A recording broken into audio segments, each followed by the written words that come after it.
రైతులకు లబ్ధి చేకూర్చేందుకు ప్రభుత్వం అన్ని రకాల చర్యలు చేపడుతుందన్నారు ఎమ్మెల్యే యశస్విని రెడ్డి. మహబూబాబాద్ జిల్లా తొర్రూరు వ్యవసాయ మార్కెట్ కమిటీ ఆవరణలో మొక్కజొన్న కొనుగోలు కేంద్రాన్ని ప్రారంభించారు. అనంతరం రైతులకు సబ్సిడీ ద్వారా 16 లక్షల రూపాయల వ్యవసాయ పరికరాలను కూడా పంపిణీ చేశారు.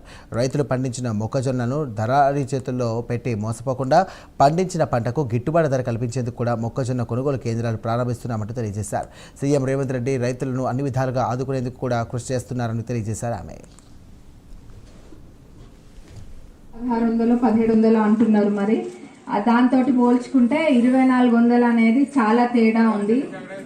ఏదో ఉత్తగా భూమి ఉండి అందులో డబ్బులు రావాలనుకునేటోళ్ళకి లాభం చేకూరట్లే. దీంట్లో అసలైన కష్టపడ్డ రైతులకి లాభం ఉంటుంది.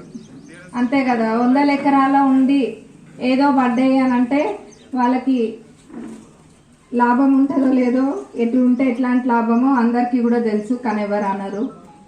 ఇది కష్టపడ్డ రైతులకి అనుకూలంగా ఉంది. మరి రాబోయే రోజులలో కూడా మన ప్రభుత్వం రైతుల పక్షాన్నే ఉండి ఏది ఉన్నా కానీ రైతులకు ఫస్ట్ ప్రియారిటీ ఇస్తుంది. అందులో ఎటువంటి అనుమానం లేదు. మన మార్కెట్కి కూడా కొన్ని ప్రపోజల్స్ మన మార్కెట్